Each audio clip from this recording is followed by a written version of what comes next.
Click the thing. Did you start it?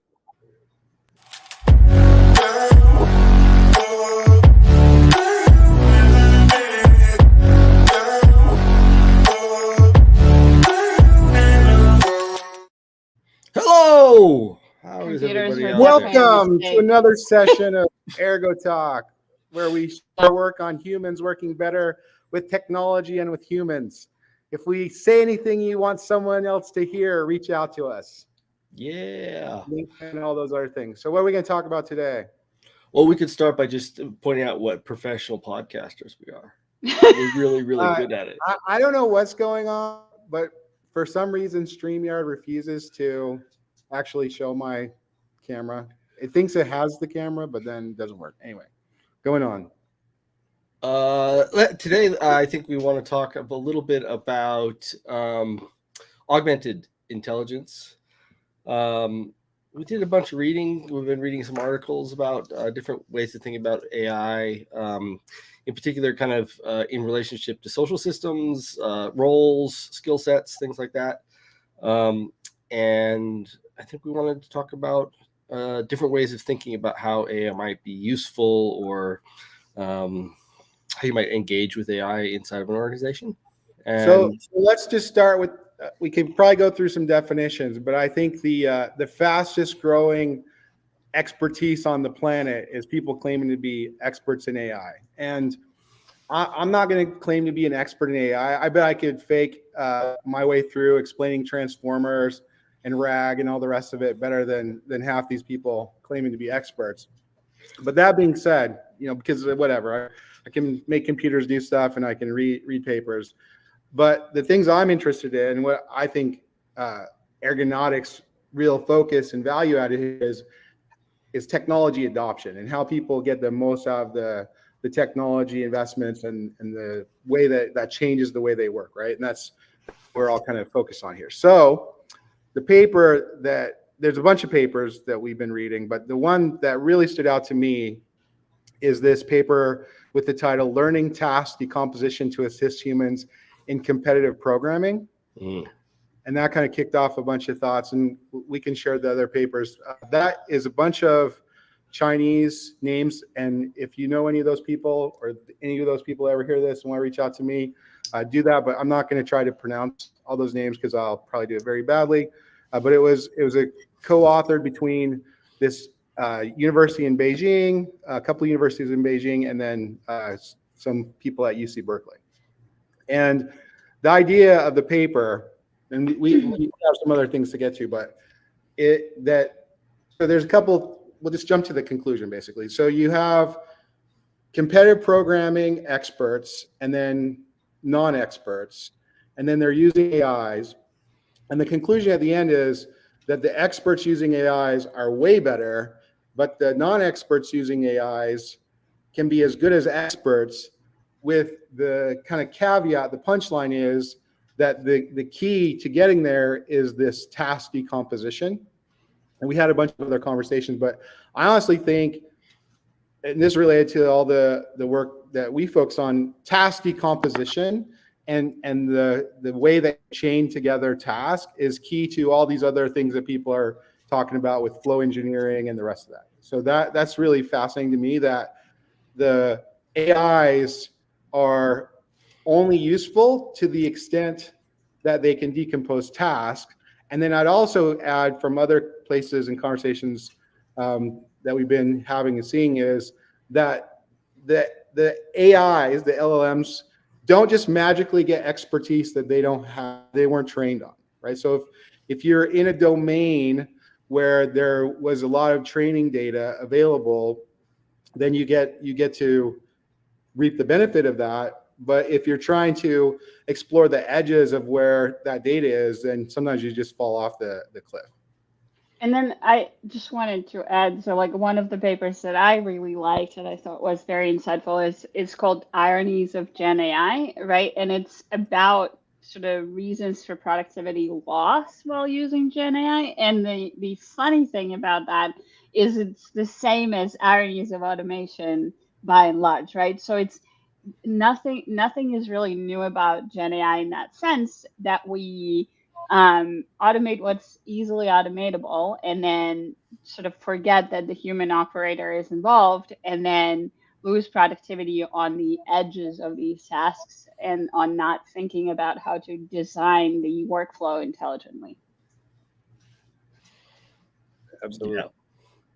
I I know think- from my own playing, and we use AIs, and honestly, I think for writing code, there's some amazing tools that are already there, and some that you can kind of see on the horizon. But when you get into the place where it's not good, then you kind of end up in what you were calling the doom loop when we were talking about this yesterday. And for me, when we're trying to do text-based things, whether that's copy, prose, whatever, or code, then it's actually a lot more useful because the output is more malleable to a human. When you start trying to make videos or images, then the doom loop can get really weird. And I feel like you're just kind of in this, I call it the slot machine, right? Where it's like you get something that almost feels like a payoff, and you just keep pulling the lever, and you don't always get to where you want to, and you can spend a lot of time working through that. And there's not really a good way to decompose that right now. Right. Well, and so the doom loop is one of them, right? And also like when you get to where the AI generates so much input that it becomes like this wall of, say, code, right? And then you're trying to debug the code, and you're potentially losing a lot more time just trying to evaluate what AI has generated and losing productivity that way. But there's also like so if we look on the this paper that you're showing right now, like some of the key reasons are the like unhelpful workflow restructuring, right? And the task complexity polarization. So we tend to automate what's easily automatable, right? Not what's given us the biggest bang for a buck, but what is easy to automate. And we kind of don't think about the fact that the human's left to pick up that slack, right? And then task interruptions, because the human is now interrupted by, like, the normal workflow is interrupted by AI. And then probably the most obvious one is that your role is shifting from creator to curator, which in some cases is good. So one of the things that everyone is mentioning always is that, like, in writing, Gen AI has been really excellent in helping people get over the writer's block.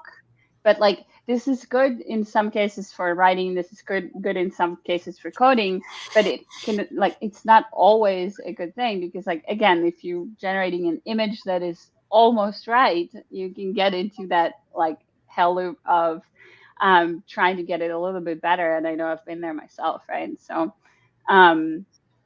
yeah. This is not quite a diversion, but the kind of behavioral science around what will get people to do things suggests that the variable task for a variable payoff will produce the most output, the most work, right? So there's this kind of 2x2 matrix of the variability of the task and the variability of the payoff. So if you have something that is not variable for the task and not variable for the payoff, that's just like your normal job, right? You go to work for an hour, you get paid by the hour, whatever the salary is. So kind of that task.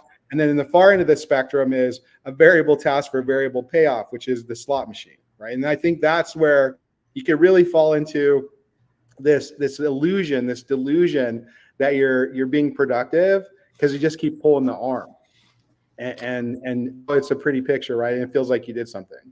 So Yeah. I remember like a random, sorry, Dave. I remember random, and I of course don't remember what paper it was and what kind of research, but it was in the variable task, variable payoff.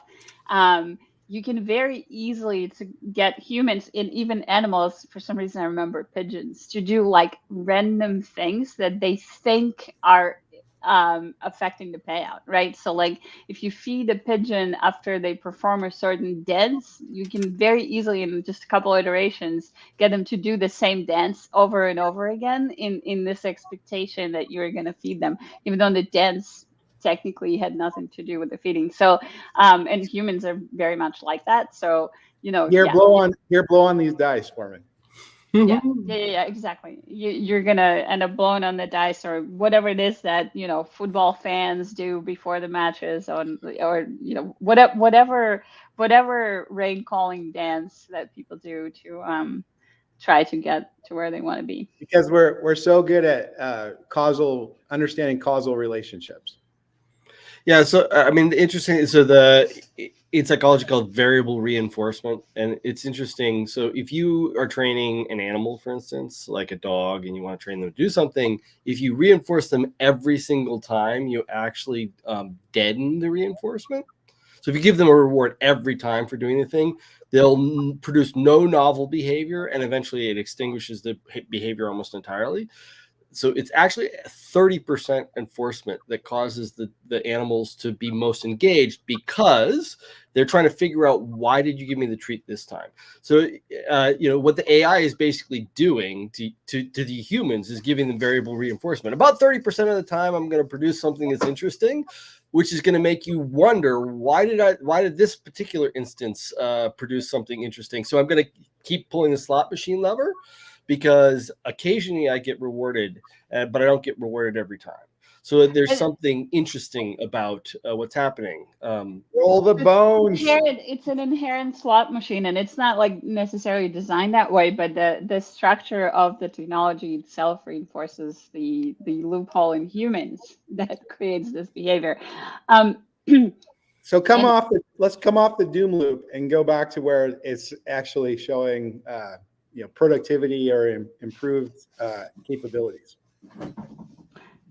So I think the other thing that was interesting to me in this stuff that we looked at is the discussion of like the juniors versus seniors, and like the opinions are like, oh, it's easier for juniors to learn this, it's easier for seniors to leverage this. Juniors are doomed because no one's ever going to hire a junior again.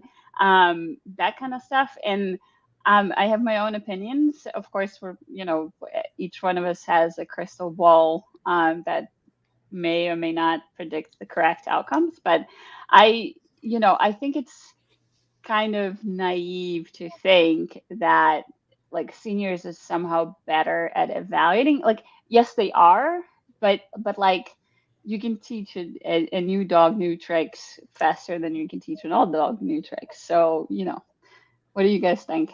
Well, there's a couple of those papers we looked at. There's the one that stands out in my head right now, and we can pull it up. It's like the Harvard Business Review one, where it claimed that the juniors couldn't teach the seniors how to use AI, which I thought was a really peculiar angle, and I'm not sure I totally agree with their conclusions. Well, and the way they researched it was very strange, right? Because they gave non-technical junior consultants AI and then watched them do sort of naive interpretation of AI productivity. And like, I think it's flawed from the get-go, right? Like, yes, you can, like, sometimes a kid can figure out technology better than the senior person just because they're better at adapting to new challenges. But that's not always the case. Like, if I don't know anything about rocket science, the fact that I'm younger than someone else isn't going to help me figure it out faster, I don't think. So I read that paper. You guys know that I love this paper called "Teaching Smart People How to Learn," and that kind of in that paper, the argument ends up being that one of the things about very successful people is that they don't have as many bats at failing. In other words, they don't really know how to fail very well. They like end up getting in these loops where they're always attracted to the side of the equation that makes them look like they won. And of course, I think there's a whole bunch of versions of this where people kind of acknowledge in a social system that's based on meritocracy, and where merit is intelligence or capability in software engineering. So like my value is based on being able to do some particular task well. Senior developers are less likely to take risks, because if they doesn't work, then they expose themselves as being incompetent at something, right? They don't know how to do something. So the paper, the way I read it, the argument was that the reason why junior developers are more likely to figure something out is because they're more likely to take risks because they don't have as much reputational risk at risk. Like they're if they get it wrong, nobody will be surprised. They're juniors, right? And some of the kind of interesting versions of that, though, were that if you look at the relationship between how junior developers, in that paper is actually junior consultants, so it's like people from McKinsey and stuff like that. But if you look at how they understand AI, they end up having a lot of misconceptions about what you should do to improve the way that you're working with AI. And one of the big ones ends up being that if you ask a junior to instruct a senior on how to use AI, they tend to treat it like it's a skill set problem. In other words, they say, oh, the problem of improving the output of AI is a human skill problem, and it's not a systems problem. And the experts, the Gen AI experts, the people who actually have expertise in generative AI, what they will tell you is, no, you can't actually, because of the slot machine effect and other things like that, the Silicon Parrot theories and stuff like that, you can't actually expect the humans to catch the errors well. What you have to do is build a system around the generative AI system that helps those humans catch the errors. So we get into this, like, I often reference like the idea of automation from Honda, from Toyota, which basically the idea is that you have to build the machine in a way that it catches the errors and helps the humans see the errors. And one of the, just a really quick like history nerd moment. Toyota, before they made cars, made looms. And one of the most famous things about their looms was that they were automation looms. And what I mean by that was it could detect when the thread broke when they were weaving, and it would automatically stop. So this is the basis of what's called Jidoku, but it's also the basis of what we talked about last time, which was andon cords. So basically, my understanding of the paper that you guys are talking about was you have to stop thinking, oh, you can teach people how to be critical, be better at being critical of the output of AI. And instead, you have to build systems that help them understand where the AI may or may not be going wrong. It's So loom observability. here's an important part though. Like and I feel like this particular paper is being very unfair to juniors in that sense. Is I have seen very senior people make the same exact arguments, right? We just have to teach people how to be better with AI. I have seen journalists after journalists make the same argument, like, right, oh, this company couldn't leverage Gen AI, but it's because they weren't trained right or something, like whatever, like, right? And then I have seen, like, so like if you dive into Gen AIs for YouTube channels with people like talking about how amazing Gen AI is because everybody is on this craze, they constantly make the argument that the primary limitation of this technology is the human. And I'm like, but is it though? It's like, oh, ask a better question, design a better prompt. It's like, no, you're not going to stop hallucination by asking a better question. And like, this is perhaps the way humans approach technology, right? Like, especially technology that looks so close to human that we just endow it with, like, we anthropomorphize that AI system as much as possible. And we look for the rationale and we look for, the human error and the human, skill set problems So before. there's starting to be a little bit of a AI backlash, and people are saying, there's this big Microsoft project that got canceled, or the drop in productivity. But to me, it just goes back to the same lessons from Socio-Technical Systems about how you need to be able to introduce technology in a way that doesn't, we'll call it, fracture or tear the social system. And then I also really fascinated with the way this paper set it up, the one about the expert or the competitive programming.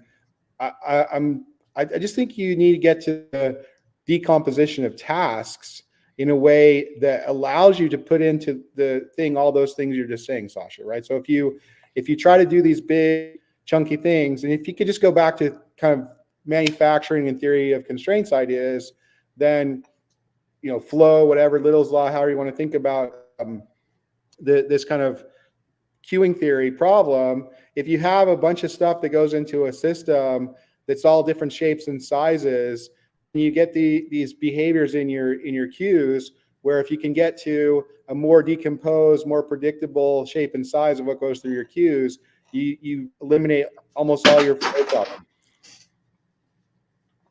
Yeah, I mean, I think that's, going back to the earlier point about going from being generative to curative, like to being a curator versus someone who's making the text yourself.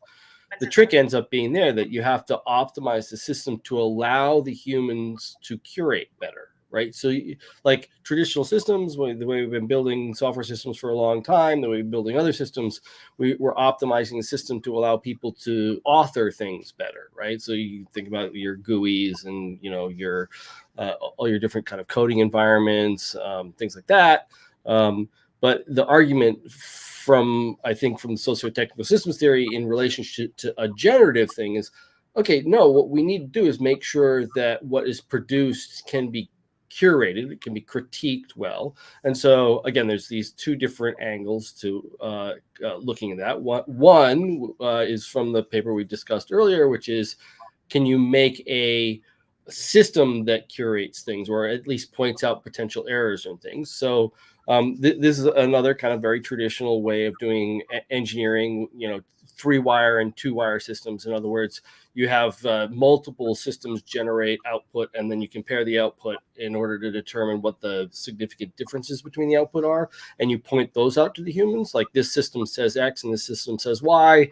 It's up to you to determine which system is correct, because they're just generating options for you to curate. But the second one is to say, it's harder for the human to critique 30 classes of some object system that are generated all at once than it is for a human to curate here's 2 or 3 different options for a single object or a single function. And it really reminds me a lot of like this kind of like work breakdown, the structuring of the work into the right size reminds me a lot of Kent Beck back at Ford. One of the rules Kent Beck had was any method had to fit on a single screen.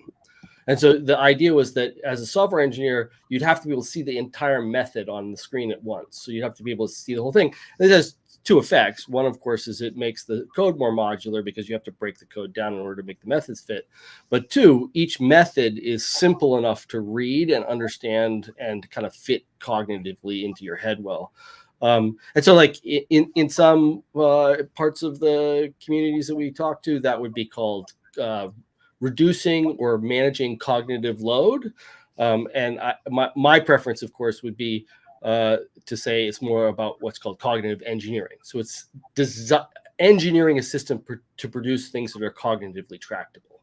I think you meant Ken Beck at Chrysler, probably. Chrysler, yeah, I'm sorry, yeah. And then the so this is the classic PR pull request or code review problem too, where if someone sends you a very, very small patch, then you get all these critiques on the style and the way that some of the logic was implemented. But if you send someone a huge patch, they're just like, okay, it looks good to me, right? And which is ironically very much a current AI problem, right? Because you are now getting these ginormous pull requests, right? And like, you now have to implement some type of AI system to review and approve the pull request, because no human can adequately like read that type of code, right? So anyway, this is interesting. But the funny thing I think that occurs to me from our discussion is that if we talk about productivity gain versus productivity loss using Gen AI, it occurs to me that it isn't a skill problem, yet it is a skill problem. So like, on one hand, it's wrong to blame the productivity loss on humans, because you have to design the system to enable the humans to leverage the technology. But on the other hand, I think the people who are saying that, you know, juniors are going to be less effective, or you know, you have to upskill people, there's some grain of truth to that, and that's because of the task decomposition angle. So like seniors tend to be better at task decomposition, so they tend to understand, like, you know, if I break the big task into these like small parts, and I apply AI where it is actually useful, right? I can then implement the stuff much faster than I would without Gen AI. Whereas if you are approaching it in a very naive fashion and trying to outsource the entire thing to Gen AI, you are unlikely to have a good result. You probably get a bad one. That's what we're seeing. Yeah.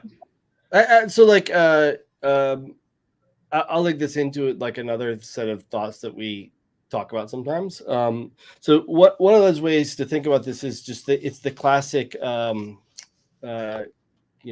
problem of a merge party, right? So how do you avoid merge parties? Well, we figured out how to avoid merge parties. One of the ways you avoid merge parties is you do continuous integration, you do smaller merges, you don't do big pulls, you try to do it more continuously. And so there's lots of different explanations for that. My two favorite ones that help people understand the importance of continuous integration. By the way, I think the other kind of sub practice here that people don't talk about enough, that is related, is like trunk-based development versus branch-based development. There's whole sets of conversations to have there. But again, a lesson we've already learned is when you do large patches. So let's, instead of saying patch, we'll say when you generate a large amount of code, every extra class, method, function, whatever you want to call your unit is, increases the combinatorial complexity of the analysis that you need to do. So it just means that there's more paths through the code base that are novel, that are new, that you haven't seen before because it's newly generated code. And so it just literally means it takes longer for you to figure out how all the potential branches through the code that you can go through and how they all interact, right? So that's one thing, is that you're less likely to see the mistake or the mistakes because there's just too many ways that the code can interact with itself. But the second one, which is one of my favorite points to make about continuous integration, is that when you have and this might be an interesting implication of AI because it might change the way that people work, but when you have a traditional organization that develops code, when you produce large patches or you integrate late, you have large integration cycles. You basically bifurcate the behavior of your organization. There's basically two ways of working at work now. One way of working is that you're coding and trying to figure out problems and stuff like that. And then there's this big merge party where all of a sudden you go from being someone who's trying to code novel new things, you have to switch into this entirely different mode because the merge produces a huge amount of information about what works and what doesn't work and all the issues and bugs and defects. All of a sudden you have to switch into, now I'm a debugger. Now I have to talk to the QA people a lot. Now I have to talk to the product owner a lot to understand everything. It's like literally you have like a Jekyll and Hyde thing because the information is so much all of a sudden. Let's take this further. And to me, everything we're talking about kind of goes back to the batch size problem and the task decomposition problem. Yep. But let's extend the point you just made about the bifurcation to the classic dev and ops problems that we've all been talking about for a decade. And the exacerbation of the problem of some mystery meat code deploy coming over the wall to an ops team that may or may not be prepared for that, and that may or may not be instrumented for really operating, is only going to accelerate the generative tools. Absolutely. Yeah. So all these people talking about how they're buried in technical debt, and then they think they're going to Gen AI their way out of it. They might generate Gen AI themselves deeper into it. Yeah, I think that's exactly right. I think at the end you end up having more likelihood that you are producing code that nobody knows how it actually operates. Of course. Well, and so there's this interesting angle, like we've been doing sort of AI algorithms for solving problems and like for, a couple of decades. And there is novel solutions that AI algorithms come up with. So like there's a Go strategy that no human had ever come up with that AI came up with, that is a winning strategy. And this is great.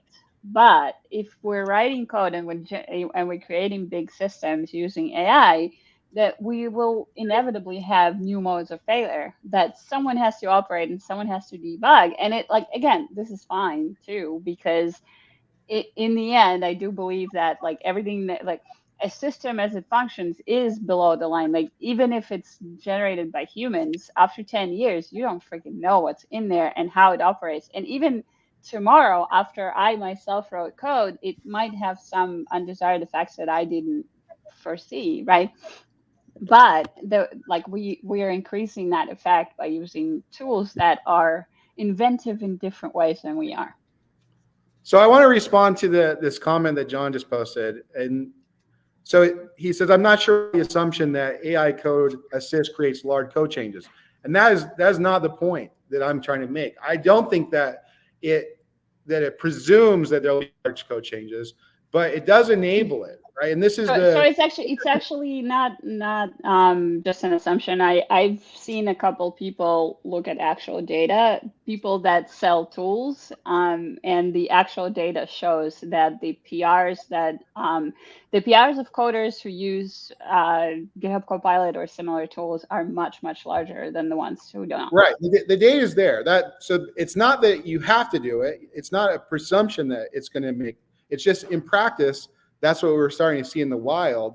And to me, the key thing that I would advocate, and this is that paper that I'm enamored with, is the task decomposition, right? So it doesn't force you to make larger code changes. It's just there will be a tendency to do it. You could disagree, John, but that's the data. We can go read papers together. So I think one of the things you could do is you could reframe in order to say something more positive about Gen A, you could reframe the paper in the way that it was originally stated. So what the paper was trying to do was create or theorize or model something that they referred to as assistive value. And so this is how they get into the conversation about batch size. Basically, the argument is the smaller the unit of generation, the more assistive value that unit has for the developer. So it's not saying that like Gen AI will naturally be used to make bigger or smaller things. It's just saying in the paper, at least, that creating things that have appropriate cognitive load style shapes or have greater assistive value for producing and understanding the value or what the right answer to the question is for the developer. That's basically the argument. I want to address Patrick's comment, right? And like I don't want to sound negative. This is amazing technology. This is probably the most amazing technology that I've seen in at least 5 years, if not much longer. And I do think that Gen AI is is going to have a lot of positive impact on productivity. But I think the problem is that we're approaching it naively, right? So like just because it can solve problems doesn't mean that it will always solve problems if you just throw it at people. So like I think the primary point that we're trying to drive is this is a technology that we need to learn to leverage, as opposed to, this is a new alternative employee that's just gonna make your work better because they're gonna eliminate all junior tasks. My like short version of what you're just saying is you can't just rub AI on it and expect good results. And this is a question John's asking, how is it different from humans creating code without AI? It's not different. It's just faster, right? That's what generative AI is giving you. So all the lessons of socio-technical systems and adopting technology and what you need to do to be successful with it, and all the lessons from queuing and batch size and the rest of it, those are just the same. It's now we're going to accelerate the way that you learn that lesson or feel the benefit or the detriment from those choices. I mean, we can go back to the long wall, short wall conversation from the beginning of socio-technical systems theory. And, one of the major observations that ends up happening is, yeah, you have a conveyor belt. Yeah, you have dynamite. Yeah, you have like specialization so that people should be able to do their jobs well. But the problem is that the people dynamiting the wall often don't realize that they haven't dynamited it at the right height, so that you can't swing a pickaxe inside of the system anymore. And so then the people who are tasked with pickaxing go down in the mine, and they get yelled at for not being productive enough because they have to spend half their time pickaxing the ceiling in order to be able to get back to the coal face again, because the dynamite wasn't placed correctly. And then so I think the people with the dynamite have a problem because they weren't there when the dynamite blew up. Part of the interesting part of the way that the long wall worked was you set the dynamite and then you leave and you don't come back down. The next people who come back down are the pickaxe people.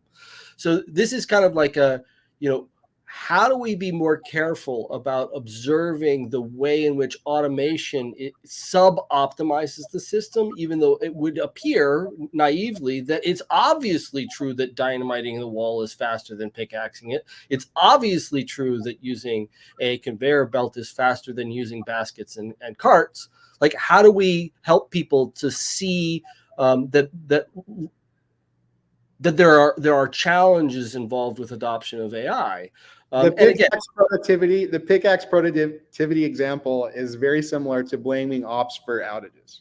100%, absolutely. Right. But in fact, I think that the dynamiting the wall is a very good visual analogy for this, right? Because using Gen AI in your code implementation is very akin to dynamite. Like, obviously we're faster. Obviously, we're like a lot better by generating all this code with Gen AI. Are we though? Like, if I just generate a bunch of infrastructure as code, and I'm just deploying it, and I have no freaking idea about what's happening in the actual production, like, did I actually get faster, or did I just generate all these downstream effects on the operators trying to fix this?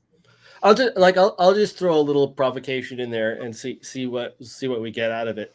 I think it's super interesting that DevOps, at least initially, starts a conversation that ends up with things like known state, idempotency, things like we can produce the exact same infrastructure over and over again without differentiation. We know what the system is. And then we have this new technology, which literally cannot do that and does the exact opposite of it at all times. Like, it cannot produce the same stuff over and over again. Or if it does, then it's not generative for sure. It's just something other than generative. So I think it's just interesting to try to think through, like, what's the trade-off? What's the trade-off between something like having a known state system that can produce the exact same answers over and over again? We know what the answers should be, and we can detect drift and things like this easily because the system should be in some state, versus we're integrating a bunch of AI that cannot and is intended not to produce idempotency or known end states. That's what it's designed to do. I just think it's deep rabbit hole. I don't necessarily want to fall into right now, but I would say that all the hopes and dreams of declarative systems run into the reality of probabilistic. Reality itself is probabilistic, right? So in some ways, the initial assertion or assumption of that is kind of quote unquote wrong, and that's why you need to have this observability and this responsive thing, because you do have inherent complexity in those systems that you have to actively manage. I think there's also, between positive and negative effects, but like so there was a lot of excitement about Gen AI systems, right? And that excitement inevitably will go down And like either it will go down very quickly as it went up, or it will go down gradually. But someone's going to be left with a lot of Gen AI / a lot of GPUs and a lot of, work to do. And they're going to have to be like need to design systems that enable the employees they have to be the most productive with those Gen AI tools. Yeah, I mean, again, like or not, I, right? Like, or not. That's the question, right? Like this is, I think, one of the so there's this cycle of life in the technology hype cycle. There's a lot of people that made investments in quote unquote DevOps for the last 10 years. They didn't get that far because they didn't change anything. Yep, that's right. I mean, some people did, right? Like, let's not say that's that. what legitimizes it, right? That's some people did. That's what legitimizes the motion, the movement, and then other people, for a variety of reasons, which are also fun to talk about, they don't, right? Like their goal is to be legitimate, not to get the advantages. Yeah, so I agree with Patrick here, and the thing that I want to kind of add on to Patrick. So I did my PhDs in transition design, so I'm all into transients and things like that and change. I think if I sound overly negative about AI, my main thing is that I believe that it should be bounded appropriately, and we're not really clear on what the appropriate boundaries are yet. Like, what is it good at? What is it bad at? Does people understand that? Blah, blah, blah. And part of that is the marketing of things, not just generative, but general AI as a thing. Like that there will be this thing that can do anything that a human can do. Therefore, it's as unbounded as a human.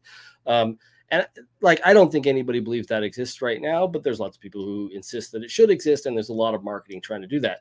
And I feel like that's very much like the original push of, cloud providers who are like, oh, nobody's going to have a computer anymore. There will be no more data centers ever. It's all going to be in the cloud, right? Eventually, after, an 8-year-long discussion, people figured out, the cloud has boundaries. There's things that work well in it, and there's things that don't work well in it. And we need to determine, when we're figuring out where to deploy our different workloads, we need to figure out where the appropriate place to deploy them are, and we need to understand why that works and why it doesn't work. All those conversations can only happen if we are careful and thoughtful about saying, listen, AI is a thing. It's here. We don't need to have these like highfalutin discussions about general AI and whether we're going to create a superhuman system or any of that stuff right now, because that's not the problem we have right now. The problem we have right now is we have these things. We have these large language models. We have generative systems. How can we make sure that we are ethically and effectively deploying them? How do we have to change our social systems, our legal systems, our processes, our procedures to integrate them without damaging those things overly much, so that we can actually use them effectively? And those are the conversations I think are the most kind of interesting ones, where the critique isn't to say no. The critique and being critical and being thoughtful about what AI is to make sure that whatever it is, I hate the idea that it's intelligent at all. I think that's silly, but it's a thing that's doing something. How do we use it effectively? Because it's not going to go away. It's definitely going to hang around. On the fact check, cloud started in 2006, so we're going on 18 years. And I would argue every moment is transient in a sense, right? It's just that's the nature of these complex systems that we are both part of and creating constantly. Yep. I'm big on generative AI. I think that this is transformative and I'm just going to say what John Willis has said. I believe that I will produce more prose and more code in the next 10 years than I did in the last 20 years. And I just think it's just right there in front of us. Like, there's no reason not to do it. Any app that you want to exist can exist much faster than it could before. At the same time, it doesn't mean that every problem can be solved with this technology, and we should be thoughtful about that. In fact, I won't name any parties here, but I'm talking to people who are working on it's actually a generative AI tool. And I asked them, are you using generative AI in your own work for kind of this deep magic you're doing, trying to build it? And they're like, no, we can't, because it's not really trained on what we do, right? So you don't have this body of training. So any kind of web app type thing, or if there's a body of it up on GitHub, you're going to be able to crank out new ideas and be very productive if you're sort of in that sweet spot of what it's trained on. If you're pushing the boundaries of some new technology, then you're going to have to do it as the old way. Yep. With the pickaxe, and the shovel. I want to add another thing, and that is that I feel like we tend to forget what we know, right? And whenever new technology comes around, we forget what we've always known. And so like we throw out the baby with the bathwater every time. So first of all, in the cloud analogy, like you said, cloud has been there for 18 years and it did not catch on in a year. It caught on, like I was there, right? And it took 5 to 10 years for cloud to get very, very hyped. And then it's now like sort of that curve is coming down. And you can see that very clearly. And that's why I'm kind of like the AI got people a lot more excited a lot quicker, which also to me kind of signals that it might ramp down in that same fast fashion. And not because the technology isn't good, but because whenever you have a bubble, whenever you overestimate what a technology can do, you have the risk of people getting disillusioned and unhappy with it. And again, like this is why we keep having new transformations, because the old transformation can no longer secure the budget, right? So we need new budget, we need a new word, we need new technology. So that's like an interesting dynamic that, again, my crystal ball says that there's a chance of this happening a lot quicker than with some other technologies. But then the other thing is, and I've again looked at some papers about Gen AI security and stuff like that. We just like it potentially is all the same controls that we've always had in security and compliance that we need to apply to Gen AI, except you keep seeing companies not actually apply them, right? So again, we just somehow we forgot that storing screenshots is not secure. Like, like how did we do that? I don't know. Everybody got really excited. So you just see the fact that like we didn't actually need to learn something new. We just needed to try to execute a thing that we already knew that needed to be executed, and we just kind of forego that for the time being because we're really excited. We need to try to not forget. And I saw someone make an interesting point about the way that the AIs and the context window stuff works, which is also in parallel the way our minds work, is that they tend to have more of the beginning and the end of what they're presented with, and they kind of lose stuff in the middle. And I think that's related to what we're like, getting this new information and not taking advantage of all these other things that we already know. I think, the other thing I'd say, again, this is kind of a lesson from transitions and a lesson from socio-technical systems theory in general, which is systems can only absorb so much change at once. So saying, for instance, Andrew saying like, I'm going to generate 10 times as much prose and 10 times as much code as I did in the last 10 years, that is a significant disjunctive amount of information that's going to be produced and have to be integrated, right? If that's true for most people, then the problem is, I have this like general design theory that basically says if you're very successful with a design, that means you have to design even more things. You have to solve the problems that being successful creates, in essence, right?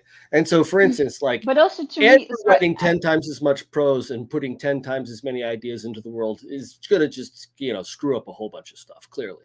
And then people are going to have to figure out what the hell he's saying. They've been trying to figure out what the hell he's saying for the last 10 years. Well, the other thing is like, is more better, right? And like, that's an obvious question. When you say I'm going to generate more, does more equal better? And then like, Corey Quinn was asking an excellent question. Is like, why do we think that humans are going to read something humans didn't write?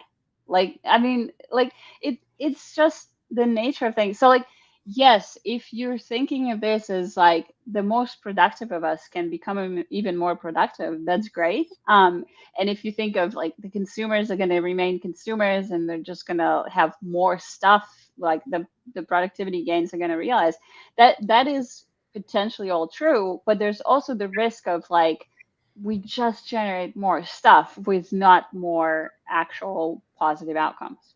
I don't want anyone to mistake that I think negative things about AI from what I'm about to say, but this was a headline that we had an internal discussion about that was that if the marketing copy has something that seems obviously generated, then it's a negative on the leads and the sales. So one thing that was very so first of all this one, and I saw that really long time ago, so before the Gen AI boom of currently, but there was a thing that like someone designed a therapy app, like a therapy chatbot that used some ML stuff in it that back then you can call AI. And as long as humans didn't realize they were talking to AI, that they found the program helpful. But the moment they knew they were talking to AI, they were like, I want nothing to do with this, right? So we do have inherent mistrust of some of these things. And I've also, kind of to the point that you said, I've seen some people say I'm generating more, I'm doing more, I'm producing more. And then kind of backtrack on themselves to try to say that they like, well, we used AI, but like really all of this is actually human ingenuity. We didn't, we rewrote everything that AI generated. It's like, what's the point then? Like, not sure. Like, one little, like, it got you started. Like, is that your productivity gain? So, like, there's an inherent conflict here. I think so. I think there's another interesting paper that has to do with the quantity stuff, and I'll explain it a little strange first, because one of the things when you're working with a large group of people, one of the risks is called premature convergence. It's basically usually there's like the smart person in the room or the boss in the room or whatever. And if you're doing like an exploration of like ideas, if either of those two people talk, the room will tend to collapse on whatever they say. It's just like, okay, yeah, that's the thing, right? So you basically end up where you don't search the search space well. You prematurely converge on an answer. And so there's this interesting paper that basically said the way that large language models work is that they're, interestingly, they actually are quite good, given rich material, at contextualizing things. So they actually can say, hey, this is like a relatively novel question. I can pinpoint it into an interesting context, and I can produce an interesting answer based on that context. But the minute that the large language models start ingesting output from other large language models, you lose the tails. The context goes away, so that all of a sudden all the large language models start saying more and less contextually relevant things, because you generate more and more of the same response. And you're moving everything to the middle, right? Like you're moving everything to the mean. Another thing that what you just said reminded me of is how the way that you do the embeddings for the RAG or vectorized context will change the answers, right? So the bias that you can get, because the thing about generative AI systems is they never say I don't know. I mean, you can kind of put some guardrails that will get them to do that for certain things, but left to their own devices, they will give you an answer with confidence. Will seem like a very good answer. And people talk about, and we use this word today, hallucination. If you really look at how transformers work, I would argue that the only thing that they do is hallucinate. It's just sometimes the hallucinations have to line up or tend to line up with that vector space that you believe is the truth. Yep. I thought, like, to bring it back to the beginning when we talked about like the interesting problem with kind of failure and edge conditions and failures, and also teaching smart people to learn. Like, let's give the LMs credit, right?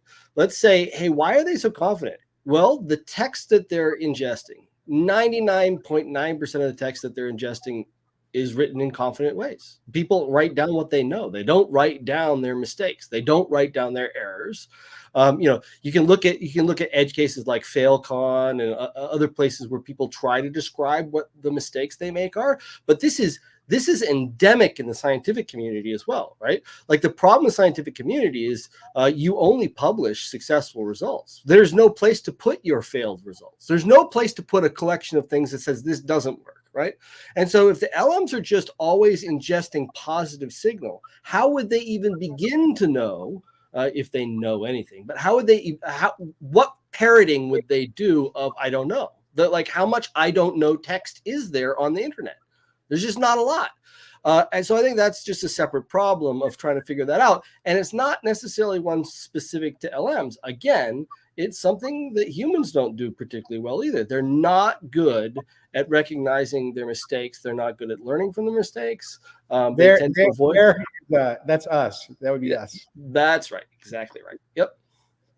So I just think that's an interesting problem that is more general about knowledge in general than it is specific to LMs. And that's a problem that hopefully something we can solve for, but not something that's, I'm not positive that it is a problem of knowledge in LMs as much as it is a problem with the way that we document knowledge in general. I think solve for is a strong word here. And to look at the clock, I think we want to get into some advocacy, but it's about mitigating the impact. It's about understanding the bias and the tendency, and then putting the observability or the guardrails or however you want to think about it that allow you to get to where you want to go. Now we have a visual. Two Andrew Clay Schaefer's on this one. So to me, and again, we're getting close to an hour, and there's other work that we should do with the help of our generative AI friends. The things that I think are a good take home is that there's all these lessons from the past. You made the comment about not forgetting, but socio-technical systems and social technical systems theory, it seems like we forget that all the time, right? If you go through the cycles, going back to social technical systems, Deming, Akoff, go through the whole list of the shoulders of giants, Ellie Goldratt, that we do forget. I feel like that's the kind of fundamental lesson that I've learned watching the, say 20 years of my career, and then going back through the history, is that we do tend to forget how to get humans into optimal working systems.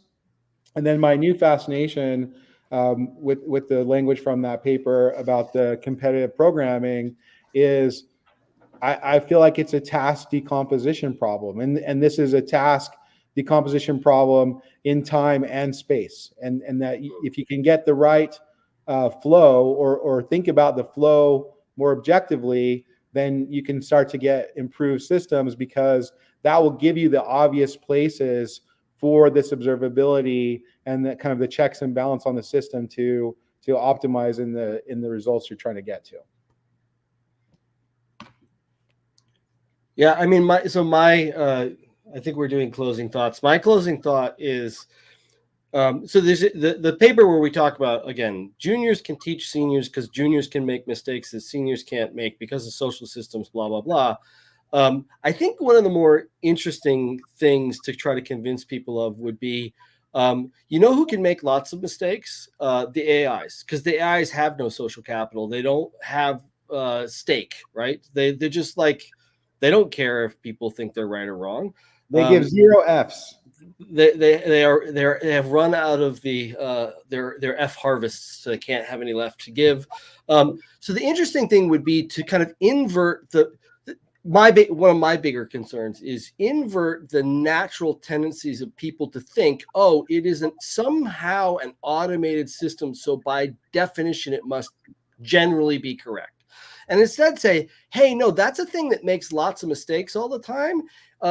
And it also, even let's say 50-50, 80%, whatever. Most of the time it produces good results. 20% of the time it produces bad results. So my job is just to get better at noticing when it's not doing things well, and just point that out. That didn't work right. As opposed to the tendency that I think a lot of people have right now in a lot of organizations, which is to try to, do the kind of ironies of automation problem. We're going to get rid of people. There'll be less people involved in this every time we do this every time. The automation is going to make it better. No. The automation, like an automated loom, is going to at Toyota is going to make better fabric, but only if it can point out when it's not doing its job well, and only if the humans are there to kind of correct and make it work effectively. And this is just a lesson, Andrew in his talks for the last year or so has pointed out that this socio-technical lesson about automation it's replete in history. It's over and over and over again. And again, things like, Chrysler installing billions of dollars of robots didn't mean that nobody uses robots. It just means that they didn't understand how to implement the robots when they implemented them the first time. And that's really... You can't copy because you don't know what to copy. So I think for me, the closing thought is that we already see from the research from just this short period of time that there are some cognitive biases that AI is really good at triggering, right? So like our tendency to trust the information generated by systems and blame humans for human error, even if it's a system design that caused it. And the fact that like the random reinforcement, so the slot machine effect and a couple others, right? So I think what's interesting to me is how do we intelligently design systems to leverage Gen AI where it's amazingly good to increase our productivity, to get the productivity gains, and without like burning people out. Because another research that's coming out is like the AI systems actually increase the feeling of burnout and the workload that people subjectively sense, right? So how do we go into system design intelligently to help humans leverage Gen AI to the best of productivity of the system overall? Yeah, and I'll just point out to like bang that nail really hard that Sasha just pointed out. It's the pickaxe problem again, right? You got a lot of organizations who believe they're making large investments in AI and that should make people more efficient and be able to go faster, but they're not recognizing the extra load that they're placing on those same humans that the AI itself is creating. And so they got people coming around being like, why is it taking you so long to do that report? It's been automated. And it's like, well, I still have to read it and make sure that it's correct. So you get these, you're getting this pressure put on the workforce around go faster because we've invested in this AI thing, but the AI thing itself is producing extra workload. That's basically, let's call it AI toil or something like that, right? It's this unrecognized labor. Toil. You just got to keep pulling the lever. Just pull the slot machine. It's gonna be fine. Pull the lever. I would love to sit and rant about this, or be very, very positive about this for another hour. But I feel like until the robots take over, we should probably go back to work. Cool. Thanks for everybody who came and comments from the audience. Everybody, when you come back next time, we hope you participate again. It was super fun having a good audience this week. Thank you. Truth springs from argument amongst friends. David Hume. Awesome.